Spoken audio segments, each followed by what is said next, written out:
Olá pessoal, então mais uma vez aqui para um bate-papo do CEMIB Sul. Dessa vez a gente vai falar sobre evangelismo, como comunicar o evangelho de forma atraente, de forma contextualizada e de forma natural, que é uma coisa que muitas pessoas acham que não é possível, né? Às vezes o cristão tem esse senso de dever, de que ele deveria evangelizar, ele sabe que devia, mas não sabe como, fica meio sem jeito, meio acanhado, não sabe que palavras ele vai usar, se sente meio artificial fazendo isso, tem medo às vezes de ser visto como esquisito, sou aquele cara crentão, e daí gastar as fichas com as pessoas e depois ninguém quer falar com ele mais porque tem muitos medos envolvidos nessa questão de evangelismo. Muitas pessoas acham que não tem o dom e não sabem como fazer. Então, nesse bate-papo hoje aqui com o Matheus Resch, a gente vai falar sobre isso, sobre esses medos. A gente vai destrinchar um pouco mais o que é o dom de evangelismo. A gente vai dar exemplos de como contextualizar para tornar o evangelho mais fácil de ser entendido pelas pessoas. Então, às vezes, a linguagem que você usa para empacotar o evangelho vai mudar conforme a pessoa que você estiver falando. E a gente vai dar dicas práticas de como é que você pode fazer isso de uma forma que flua naturalmente na conversa, que não precisa ser aquele peso, você evangelizar alguém.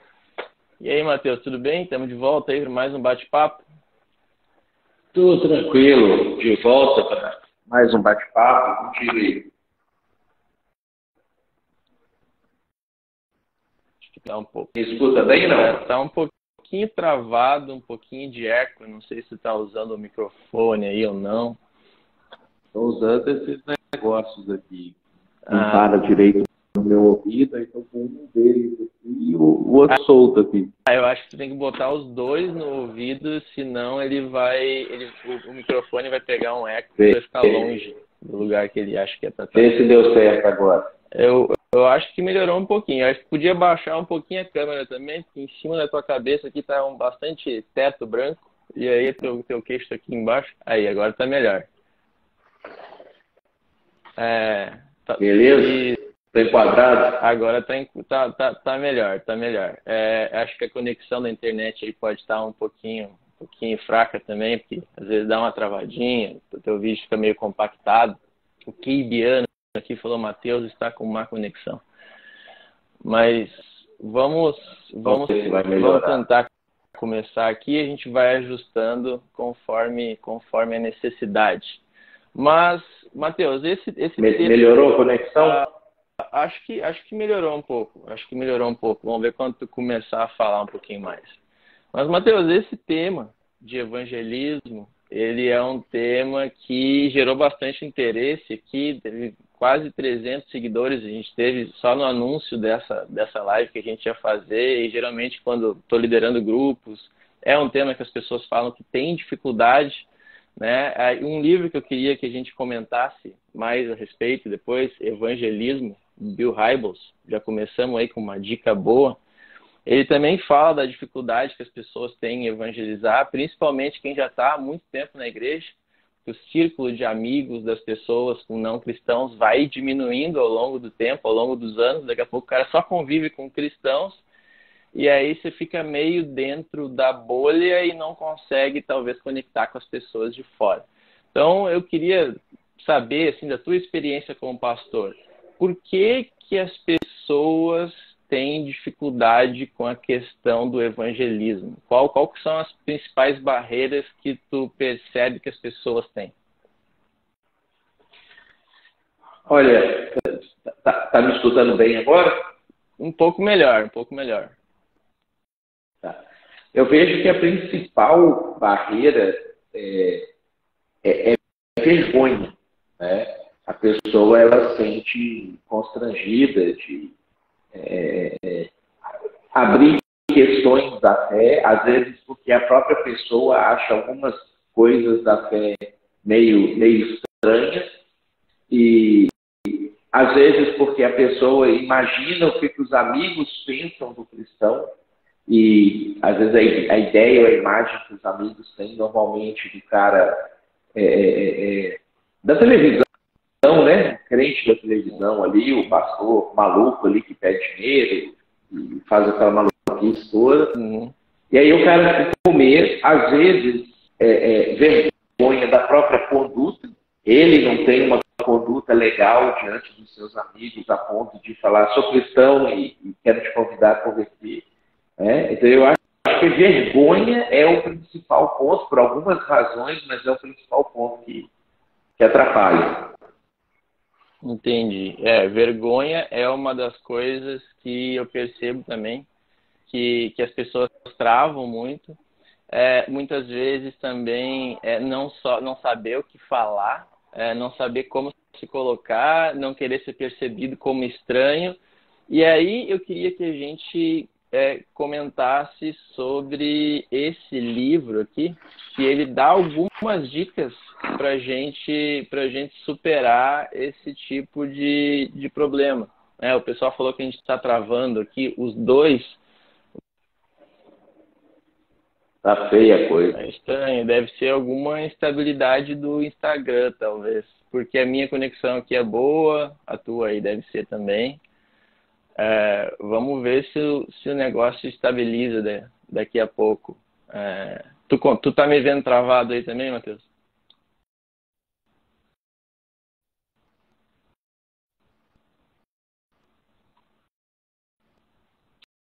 Agora tu travou totalmente para mim.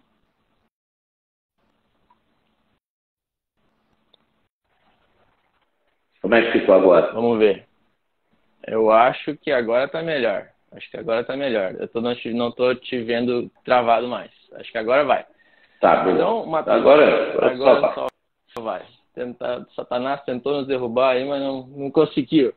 Ó, vamos falar um pouco sobre esse livro aqui. Então, Evangelismo é um livro que dá dicas para a gente conseguir evangelizar de forma mais natural, porque muita gente se sente meio artificial falando, assim, como se tivesse que interromper o fluxo natural da conversa e enfiar o evangelho no meio do assunto e meio que, falei, Deus, lavei as mãos, ela está evangelizada, agora eu sigo a minha vida e tirei esse peso dos ombros. Então, às vezes, isso causa uma dificuldade.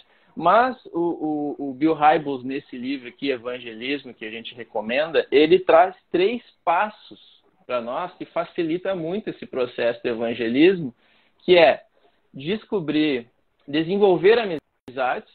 Então, primeiro você cria um relacionamento com as pessoas. Então, a abordagem de evangelismo dele é voltada para relacionamentos. Então, você se envolve com as pessoas, você entende as necessidades delas, para depois conectar o evangelho com essas necessidades, porque o evangelho responde às necessidades das pessoas. Então, desenvolver amizades, descobrir histórias, entender as histórias e as necessidades das pessoas e discernir os próximos passos. A gente vai entrar em detalhe em cada um desses, mas uma das coisas que ele fala em desenvolver as amizades é que as pessoas elas precisam se aproximar das pessoas que estão sem Deus, ou seja, elas precisam transitar em ambientes onde não cristãos estão. Então, é tipo o problema que muitos cristãos têm de passar muito tempo só dentro de uma bolha, sem conversar com ninguém que não é cristão. Você precisa manter o seu estilo, né, a sua personalidade natural. Você não precisa virar um pregador para poder evangelizar a pessoa. Você consegue ser quem você é, naturalmente falando. Né? Você descobre interesses em comuns, então você começa a construir pontes com as pessoas e você é sensível. Você sabe que as pessoas não são cristãs, elas vão trazer problemas que, né, você não pode se escandalizar ou ouvir alguma coisa que ela vai te contar. Nas aulas de aconselhamento você fala muito disso. Quando a pessoa te conta uma coisa, você não pode fazer aquela cara de surpresa, assim, de julgamento. Então, qual que é as dicas que tu tem e as dificuldades que você vê que as pessoas mais enfrentam nessa parte do desenvolver as amizades, de se conectar com pessoas que não são cristãs, de saber transitar nesses ambientes e desenvolver esse vínculo que vem antes do evangelismo? Que dicas tu tem, que percepções tu tem? É interessante porque, assim, normalmente, quando a gente tá? Sei lá, conversando sobre a amizade, de maneira geral, as pessoas falam, né, às vezes até parece que com orgulho, eu tenho poucos amigos, amigos de verdade, eu não consigo encher uma mão, e hoje em dia ninguém é amigo, não sei o quê. E aí é só interessante, porque esse aspecto da percepção cultural do amigo, de como a cultura enxerga a amizade, etc., acaba se tornando uma barreira para isso que você colocou dessas menções que o Bill Hybels faz, porque eu vou conseguir evangelizar talvez alguns amigos por um período de tempo, enquanto eu tenho aqueles ali, mas se eu não faço amigos constantemente, se eu não sou uma pessoa que constrói relacionamentos constantemente, o meu círculo de evangelização também vai começar a ficar restrito e eventualmente ele vai efetivamente acabar. Né? É por isso que a gente vê assim, que pessoas que são cristãs há mais tempo são as que menos evangelizam, são as que menos alcançam novas pessoas. E aí você vê, o paradigma de evangelização antigo era aquele paradigma de eu vou de casa em casa, vou entregar um folheto, vou na parada do ônibus entregar um folheto, vou fazer um impacto evangelístico na praça, alguma coisa nesse sentido. Esse era o paradigma de evangelização antigo. E já era difícil você conseguir fazer o cara, sei lá, dedicar um sábado dele para isso, domingo de manhã para panfletar ali no bairro dele, alguma coisa nesse sentido assim.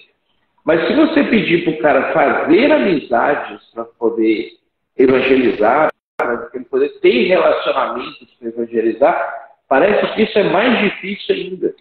Porque na cabeça do sujeito ele pensa assim, não, se eu fizer um impacto na praça, sei lá, um sábado por mês no máximo. Mas para eu fazer amigo, né? E se eu fizer um impacto na praça, eu fui ali, gastei 2, 3 horas ali e acabou. Se eu fizer um amigo, eu tenho que estar cultivando isso todo dia, relacionando, ouvindo a história dele, me envolvendo com o que ele está passando, com o que ele está vivendo. Então, olha só, quando o paradigma de evangelização mudou era uma coisa muito mais focada em ações sem envolvimento, e ele muda para eu preciso me envolver para isso aqui acontecer, a gente começa a perceber o declínio disso, não da evangelização, mas do esforço evangelístico, né? E cada vez menos pessoas se envolvendo com isso. Porque agora eu preciso gastar muito mais tempo para evangelizar uma pessoa, efetivamente, do que eu tinha que fazer antes. E eu tenho que ter agora envolvimento emocional, e não só um envolvimento intelectual, de ir lá contar uma história e explicar os passos do evangelho e ir embora. Né? Agora eu tenho que me envolver com a história da pessoa, com a vida da pessoa. E isso tem diminuído efetivamente a prática da evangelização. Sim, sim. Esse paradigma muitos têm, né, do negócio de evangelizar na praça, ou só falar, entregar o folheto, comprar um livreto, entregar para o colega de trabalho e depois está feito o trabalho. Não preciso me envolver, não preciso, né, entender aquela pessoa. Porque uma das questões que o Bill Hybels fala muito nesse segundo passo, né, desenvolver amizade e descobrir histórias, uma vez que tu consegue relacionar com a pessoa, criar uma conexão, a pessoa, em algum momento dessa interação, dessa amizade, ela vai revelar uma necessidade que ela tem. Ou você vai contar alguma coisa, ela vai dizer, pô, mas que casamento legal que você tem, como é que você consegue que o casamento dela não é bom? Ou ela vai revelar alguma necessidade que ela tem, seja ansiedade, depressão, problemas de relacionamento, problema na criação de filhos, problema no trabalho. Em algum momento ela vai abrir alguma coisa que vai ser um problema que você pode conectar o evangelho com aquilo. Então, essa parte também, se você não estiver disposto a envolver com a pessoa, você nunca chega nesse ponto de conectar, né, de ouvir e entender quais são os problemas que a pessoa tem. E aí o terceiro passo que ele fala é discernir os próximos passos. Né? Uma vez que você entendeu, você relacionou e a pessoa abriu um problema, qual é o próximo passo que eu vou conduzir a pessoa? Porque às vezes não vai ser entregar um livreto evangelístico, às vezes não vai ser explicar todo o evangelho, Às vezes vai ser você conectar ela com um grupo de pessoas certo na sua igreja que vai ajudar ela. Às vezes vai ser um CD, livro, pregação específica sobre um problema que ela está tendo na vida que vai ajudar ela a resolver aquilo. Às vezes vai ser você caminhar com ela em alguma área. O próximo passo pode ser várias coisas. Então, o que tu tem para falar sobre essa dificuldade que as pessoas têm de primeiro conectar, que tu já comentou um pouco, mas de entender os problemas das pessoas e de entender como usar o evangelho para resolver os problemas que as pessoas abrem, se tornar meio que um pastor público das pessoas, digamos assim, para poder resolver os problemas delas através do evangelho. Que dicas tu tem para a gente conseguir ser melhor nisso? Tem um desses escritores aí, eu não lembro mais quem falou isso, que eu gravei o conceito, esqueci de onde é que veio o conceito, que ele fala muito sobre você conquistar o direito de ser ouvido primeiro. E a principal forma de você conquistar o direito de ser ouvido é você se tornar um bom ouvinte. Então, hoje em dia, a gente tem muita vontade de falar, né? A gente quer contar nossas histórias, a gente quer desabafar nossos problemas, a gente quer falar nossas angústias. Eu acho que o principal, uma das principais maneiras que a gente enxerga esse tipo de coisa é esse comportamento que quase todas as pessoas têm, de que às vezes alguém começa a contar um problema da vida, uma desgraça da vida, e aí a outra pessoa está escutando e ela fala, não, mas a minha vida é pior, não, mas eu passo por um problema mais difícil, né? O cara fala assim, não dormi nada essa noite, a pessoa, eu também não, e, ao invés dela parar e falar assim, não dormiu não, por quê? O que está acontecendo? O que te levou a não dormir? Como tem sido o seu padrão de sono? Né? Isso acontece por uma questão biológica, ou são preocupações que você tem na mente? E, afinal, quais são as suas principais preocupações hoje? O que te tiraria o sono? Né? E aí, de repente, eu já consigo evangelizar a pessoa, porque ela vai me contar qual é a principal preocupação dela e eu vou conseguir comunicar o evangelho para ela. Mas, habitualmente, o que a gente faz? A gente que quer falar. Né? Então, a pessoa começou a falar, ela vai deixar a dica, ela vai deixar deixa, e aí você vai ficar mais difícil para você. Então, eu acredito que aprender a ouvir de verdade, a escutar o que a pessoa está dizendo, a conduzir a pessoa a, olha, eu me interesso por você, eu me interesso pelo que você está dizendo, então fale-me mais sobre isso, com as perguntas que você vai fazendo, é o que vai, eventualmente, te dar esse direito de você ser ouvido, esse direito de você, então, falar para ela, olha, eu tenho uma solução para você. Né? Eu tenho algo que pode te ajudar nisso. E aí apresentar o Evangelho, mostrar como que Jesus pode fazer isso a partir do que ele fez na cruz. Então, assim, eu preciso ter o conhecimento do Evangelho para poder contar ele de forma rápida, né? Mas eu também preciso ter disposição de genuinamente ouvir a pessoa para eu poder fazer a conexão do que a pessoa está tentando me contar, porque ela já está tentando te contar alguma coisa. Né? As pessoas já querem te falar alguma coisa. E aí eu consegui fazer a conexão disso com a aplicação do Evangelho na vida dela. Perfeito, Matheus. É muito bacana essa questão de conquistar o direito de ser ouvido. Isso é amar as pessoas, né? Se preocupar com os problemas delas. E isso é uma coisa que até não cristãos já perceberam que é a forma de fazer, né? A gente vê aquele livro do Dale Carnegie, como fazer amigos e influenciar pessoas. Um dos passos para você fazer amigos e influenciar pessoas naquele livro é se interessar genuinamente pelas pessoas, né? Isso é o que deveria se esperar de um cristão, e isso torna o processo de evangelismo muito mais fácil, muito mais natural, menos artificial, porque você está compartilhando uma solução para o problema dela. E aí, quando a gente fala em evangelismo, Matheus, o que eu preciso fazer, uma vez que eu consegui essa conexão com a pessoa, para considerar que a pessoa foi evangelizada de fato?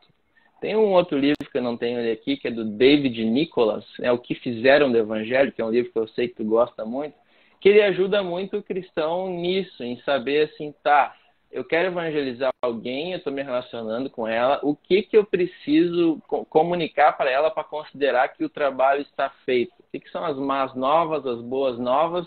Qual é o mínimo viável, né? Eu gosto desse termo, né? O mínimo viável para eu considerar que a pessoa foi evangelizada. Então, nesse livro que você citou, eu gosto dele porque eu achei muito didático, muito prático. Ele vai falar sobre 3 más notícias, né? Que é pecado, morte e obras. E 3 boas notícias: amor, Cristo, cruz. Então, ele pega isso para poder explicar como que a gente pode contar de uma maneira fluida a história do Evangelho, sem deixar nada de fora, porque se a gente conta só um pedaço do Evangelho, a gente corre o risco de ser muito legalista, e isso não vai salvar a pessoa. E se a gente conta só um outro pedaço do Evangelho, a gente apresenta uma graça barata, que não é a graça de Deus, que não é suficiente para salvar a pessoa também. Né? Então, se a gente for pegar esses 6 elementos, pecado, morte, obra, amor, Cristo, cruz, seria uma coisa mais ou menos assim. Deus criou um mundo perfeito e bom, criou o homem perfeito para poder viver nesse mundo perfeito, desfrutar de uma vida perfeita, ser feliz, etc. Mas ele pecou, ele se separou de Deus, rompeu com Deus, se afastou daquilo que foi o propósito de Deus para a vida dele, e isso trouxe morte. Morte física, morte emocional, morte espiritual, e por último vai trazer a morte eterna para aquele sujeito. E todas as boas obras não são suficientes para pagar esse pecado aqui que foi cometido. Então não adianta o cara tentar agora, vou ser bonzinho, fazer doações e não sei o quê, que isso não é suficiente para poder pagar. Mas Deus amou tanto o mundo e desejou tanto se reconectar com o homem e dar uma nova chance para o homem. Ele enviou Jesus para viver uma vida sem pecado e morrer na cruz por nós, e poder passar por pagar por esses pecados cometidos, uma obra perfeita, que é isso sim ele é eficaz, para que uma vez que ele faz isso, crucificado na cruz, ele morrendo e ressuscitando, provando que ele conseguiu vencer o pecado, ele possa nos oferecer essa segunda oportunidade para que a gente venha desfrutar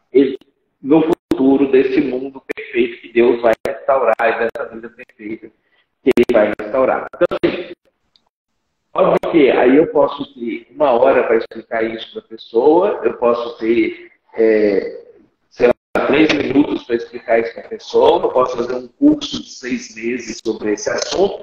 O quanto de tempo eu tiver, eu vou ampliando ou encurtando essas frases, essas afirmações aqui. Mas uma vez que a pessoa ouve essas 6 coisas e ela entendeu essas 6 coisas, ela está evangelizada. Agora é suficiente para ela tomar uma decisão se ela quer dar o próximo passo, que vai ser o batismo, se ela vai recusar aquilo, vai querer continuar vivendo a vida dela do jeito que ela está vivendo. Né? Então você vai fazer, depois de contar essa história, você vai fazer o convite. Você quer isso para você, você quer mudar a sua mente, que é o que significa arrepender dos pecados, mudar a sua mente em relação aos pecados, para viver essa nova vida. Não, você acredita nisso que Deus fez por você ou não. Né? E aí a pessoa toma a decisão certa. Perfeito, Matheus. Então, esse é o mínimo que a gente precisa comunicar e saber comunicar para as pessoas. Depois a gente vai colocar aqui um resumo no algum post aqui no nosso Instagram do seminário. Mas uma vez que eu entendo o que eu preciso comunicar, aí enquanto eu estou falando aqui, talvez dê para ver se tu não consegue trocar o 3G, 4G, Wi-Fi, para ver se a conexão melhora um pouquinho, porque está um pouco travado ainda teu vídeo, teu áudio, Matheus. Mas uma vez que a gente entende o que deve ser comunicado, né, existem formas de comunicar isso. Existem as palavras que eu vou usar, os conceitos que eu vou usar, existe a forma como eu vou empacotar esse evangelho que tu acabou de explicar aí, o mínimo que a gente tem que comunicar. Né, a gente vê na própria Bíblia, né, se a gente for ver os autores dos evangelhos, eles comunicam a história de Jesus de forma diferente, usando termos diferentes, dando ênfases diferentes, tirando algumas coisas que um público específico que eles iam alcançar não ia funcionar muito bem para eles, inserindo outras coisas. E a gente vê de uma maneira mais clara nas próprias pregações ao longo do livro de Atos, os apóstolos mudando o estilo de pregar, as referências que eles usam, o que eles vão citar como fonte para as pessoas entenderem o evangelho ou não, muito em função do público que eles estão evangelizando.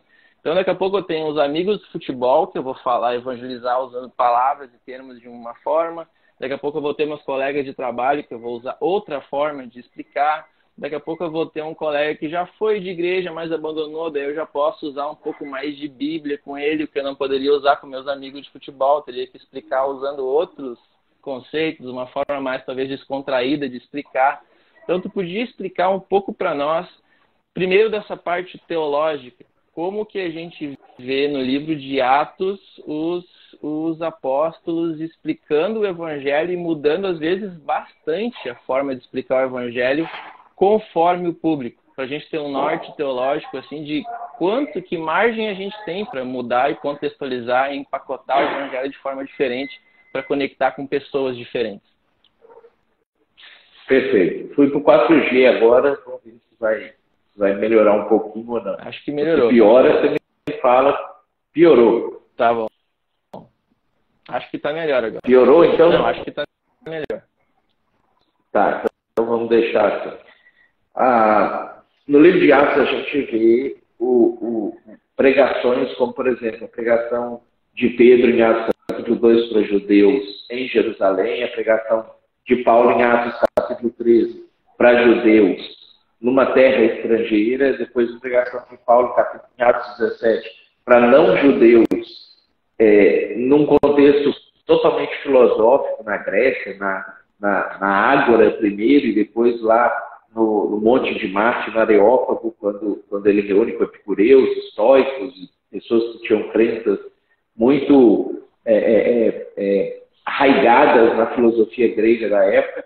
E a gente percebe que, basicamente, o centro do evangelho, foi isso que eu comentei agora há pouco, nesses 6 passos, ele sempre é mantido, mas a forma de comunicar é diferente. Então, quando Pedro vai falar para pessoas que, de alguma maneira, já reconhecem a Bíblia como autoridade, como um livro que traz realmente direcionamento para a vida da pessoa e etc., ele cita textos bíblicos, ele cita personagens bíblicos, ele fala sobre histórias em comum que as pessoas conheciam. Quando Paulo vai falar para judeus no mundo de fora, no mundo gentílico, ele menciona circunstâncias específicas que eles estavam enfrentando de dificuldade para poder, então, comunicar a mesma mensagem. Mas quando ele, por exemplo, vai falar com os não-judeus, no mundo não-judeu, ele não usa nenhum versículo bíblico, nenhum texto bíblico, e ele consegue ainda assim informar essas mesmas coisas. Por quê? Porque para eu poder explicar a solução de Deus para uma pessoa, eu preciso partir da onde a pessoa está, e não da onde eu estou, onde Deus está, onde a Bíblia está. Mas eu preciso entender a mente da pessoa, o contexto da pessoa, as crenças da pessoa, mostrar para ela, ok, eu respeito as suas crenças, eu respeito que você até esse momento entendeu assim, porque foram as informações que você teve, mas eu queria sair daqui, aonde a gente está junto agora, e eu queria te mostrar uma outra coisa, algo mais, algo que talvez vai complementar a sua informação e aí sim suprir definitivamente a sua necessidade. Então, isso de certa forma a gente quebra esse parâmetro, esse paradigma do evangeliquez, da religiosidade, e aí eu estou falando para uma pessoa que parte de uma cultura católica, ele é um católico não praticante, mas de certa forma tem alguns valores católicos. Eu estou falando com um agnóstico, estou falando com um ateu, eu estou falando com um espírita, eu estou falando para um evangélico não praticante, que precisa ouvir o evangelho também.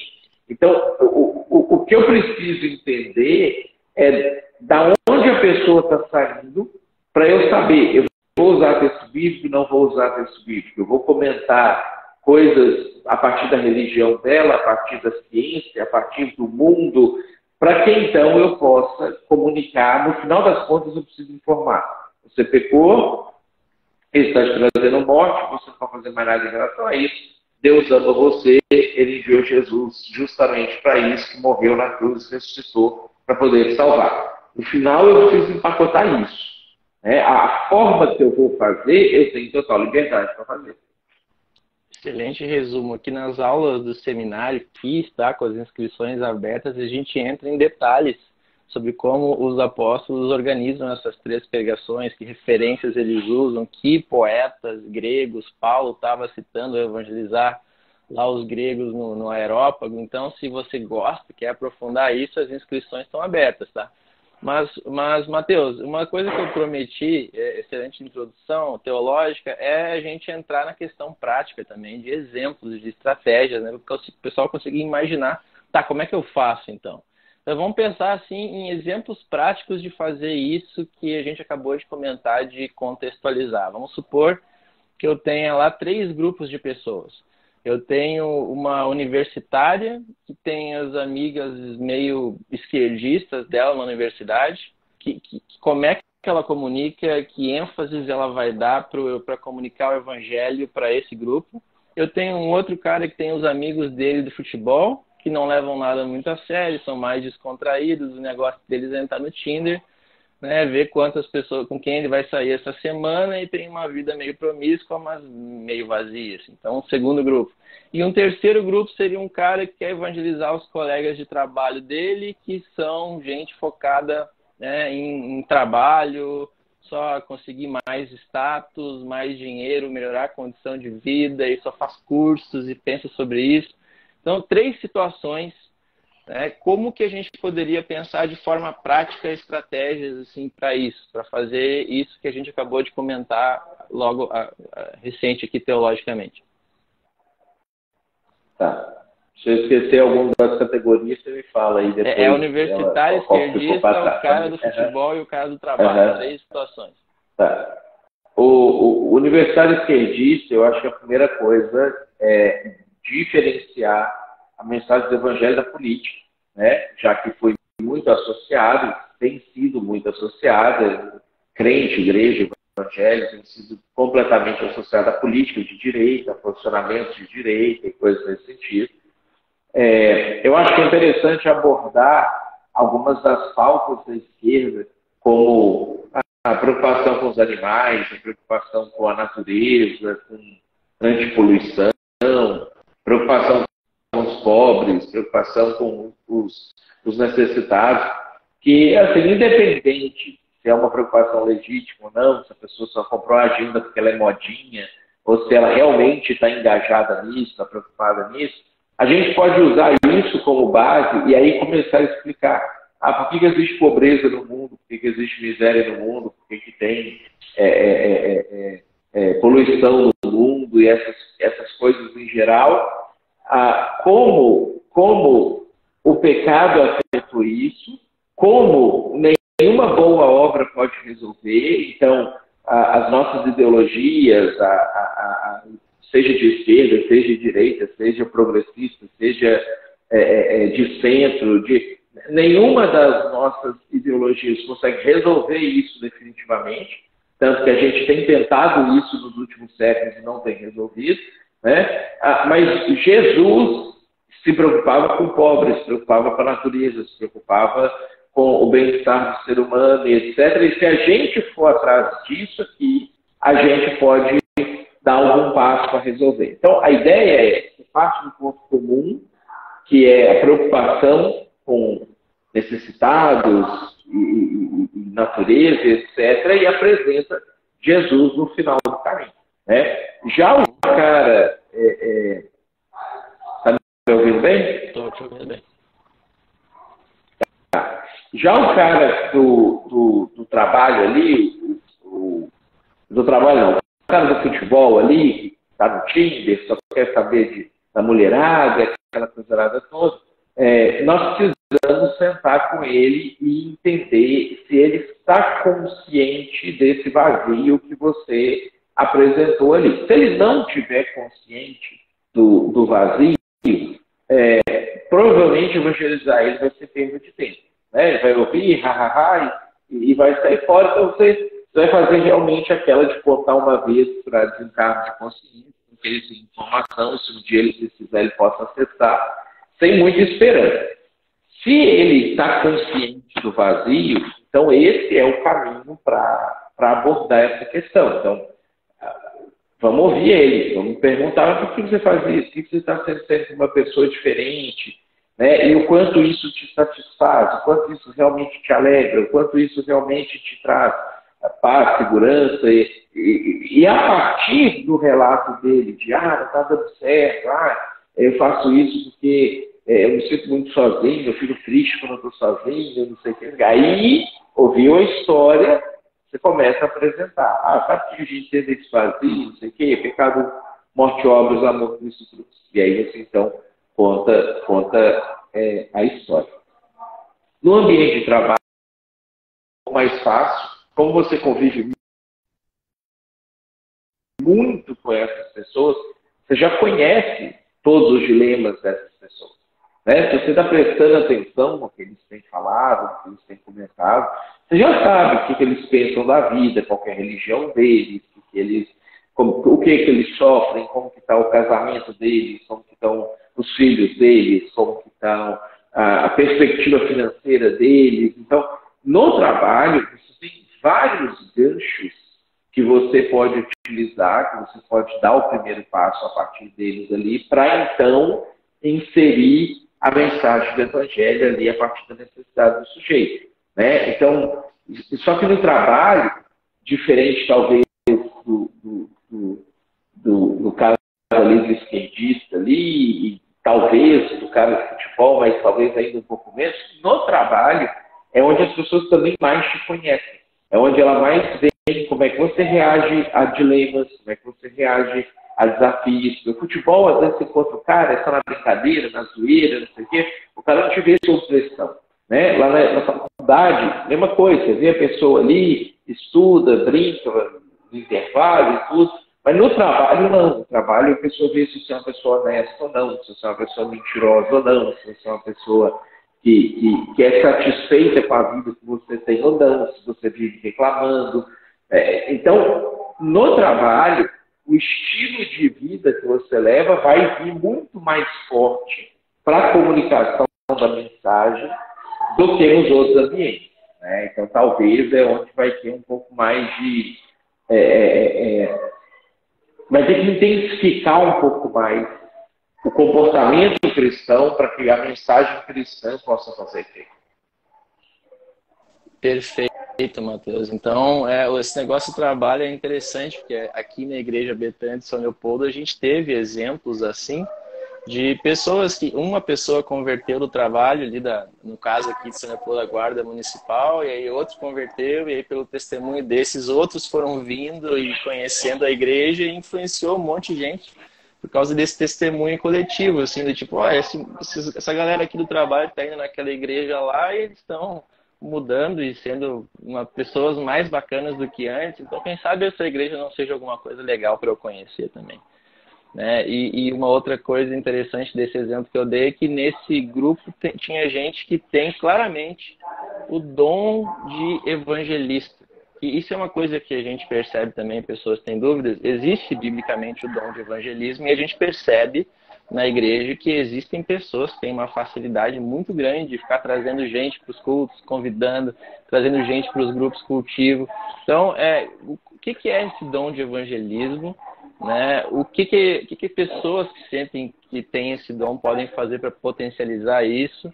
E quem não tem, eu posso desenvolver esse dom, eu aprendo com quem tem. O que você pode dizer sobre o dom de evangelismo? Quem tem o dom, ele só precisa adquirir conhecimento para dar as respostas certas, porque a habilidade de comunicar ele vai ter com facilidade. Né? Então, ele ler o livro ali, estudar algumas coisas, as principais perguntas que normalmente as pessoas fazem, para ele ter a resposta certa, não sacar a coisa da cabeça dele, mas que a Bíblia diz, e seguir adiante. É possível que pessoas que não têm o dom adquiram, né? O Espírito de Deus, ele pode conceder dons, é ele que concede os dons, então ele pode resolver que, não, a partir de agora eu quero que essa pessoa tenha esse dom, essa habilidade específica para poder fazer. Mas a grande maioria das pessoas que não tem o dom, e o que a Bíblia ensina sobre os dons, quando fala sobre isso lá em Efésios 4:11, é que normalmente o cara que tem o dom, ele não é só para usar o dom exercitando aquilo ali na prática do dia a dia, mas é para ensinar quem não tem o dom como fazer de forma eficaz. Então, uma vez que quem não tem o dom também precisa evangelizar, também precisa estar envolvido com isso, o ideal é que essa pessoa procure essas pessoas que têm um dom e fale assim, ó, eu vou sentar aqui e eu quero que você me ensine a fazer. Né? Então, todas as pessoas são capazes de evangelizar, mesmo aquelas que não têm o dom de fazer isso. Então, a ideia é que você direcione essa pessoa, ou essa pessoa se direcione para quem tem, aprenda como fazer, entenda o passo a passo, e aí, então, começa a aplicar isso na sua própria vida também.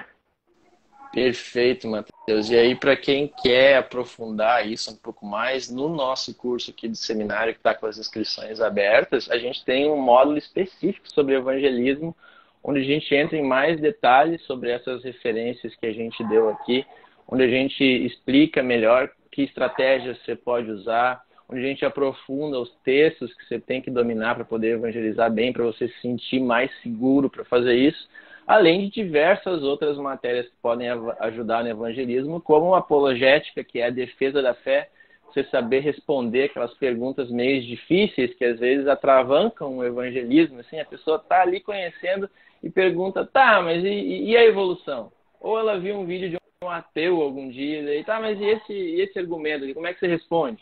Então, às vezes, você precisa também saber fazer um pré-evangelismo, né, de saber responder algumas perguntas para desbastar o caminho para você poder entregar o evangelho e ganhar a confiança da pessoa.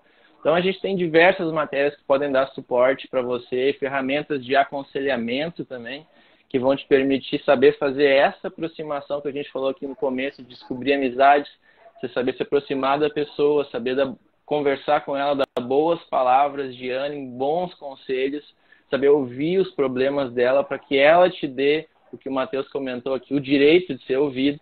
Então, o seminário aqui dá diversas ferramentas para você conseguir desenvolver essa área do evangelismo e muitas outras da sua vida cristã. Então, a gente recomenda fortemente, óbvio, né? A gente está aqui na página do seminário, mas você pode entrar aqui, mandar um direct, você pode entrar no nosso link, na nossa bio, tem vários sites que você pode ter mais informações.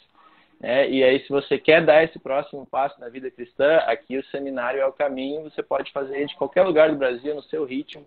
Então, e aulas ao vivo com o Matheus, pode tirar suas dúvidas com ele em tempo real. Então, é uma excelente oportunidade.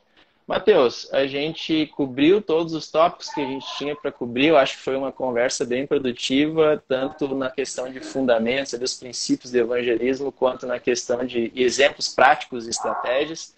Você tem alguma palavra final aí de ânimo, exortação, ou para os cristãos que estão nos assistindo aqui, que querem evangelizar mais, que querem fazer o evangelho ser mais conhecido, antes de a gente encerrar?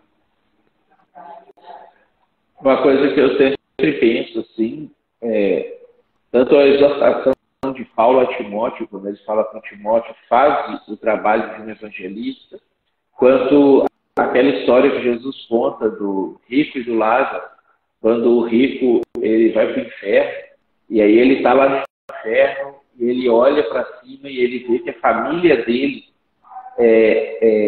está vivendo o mesmo tipo de vida que ele, e, consequentemente, vai ter o mesmo tipo de destino que ele teve. E aí ele pede uma sessão espírita ali, ou pede para o cara ressuscitar, ou pede alguma coisa para ir lá falar com a minha família. Né? E aí Abraão fala para ele assim, não, eles têm a vida, ela está lá. Então, eu sempre penso sobre isso. Hoje existem muitas pessoas que estão à minha volta, que talvez, eventualmente, daqui a pouco, elas vão, se nada for feito, elas vão estar junto com esse rico no inferno, em tormentos. Né? E hoje eu sou aquele que carrega Moisés e os profetas. Então eu posso levar isso para ela. Eu posso, de alguma maneira, comunicar para ela. Então, eu acho que o senso de responsabilidade ele precisa estar sempre aguçado, a gente precisa estar sempre atento, sempre prestando atenção nisso, para não correr o risco de pessoas passarem pelas nossas vidas e nós nos tornarmos responsáveis porque a gente simplesmente teve vergonha ou tinha alguma coisa mais importante para fazer ou não estava a fim de se envolver na vida da pessoa e acabar perdendo a oportunidade de fazer com que as pessoas conheçam Jesus. Isso aí é uma grande responsabilidade que a gente tem nas mãos, né? O Josué colocou que bênção essa live, tema bem pertinente. A gente fica muito contente que tenha sido útil para vocês. Essa live vai ficar disponível aqui no Instagram, no Spotify, você pode ouvir depois, vai ficar no nosso canal do YouTube, sim, vai ficar salvo. A gente recomenda que você compre esse livro, Evangelismo, do Bill Hybels, ele é muito prático para fazer isso de forma mais natural. David Nicholas, O que Fizeram do Evangelho, outra recomendação. E aqui o seminário. A gente pode te ajudar se você quer ser melhor nessa área e em várias outras da vida cristã. Está aí uma oportunidade que você não pode deixar passar, porque as aulas já vão começar agora no final de fevereiro. Então, se informa um pouco mais, vem aqui que a gente vai te ajudar a dar os próximos passos na sua fé cristã. A gente vai falar dos livros novamente, Josué. A gente vai fazer um post aqui. Você continua seguindo a gente no Instagram, a gente vai colocar lá o nome dos livros certinho, com uma fotinho ali, você pode encontrar eles depois. Isso vai te ajudar muito. Então, é isso aí, pessoal. A gente agradece aí quem assistiu, quem comentou, quem fez as perguntas. Eu agradeço aqui ao Matheus pelo tempo, pela disponibilidade, pela sabedoria que ele compartilhou com a gente aqui. E até a próxima. Valeu.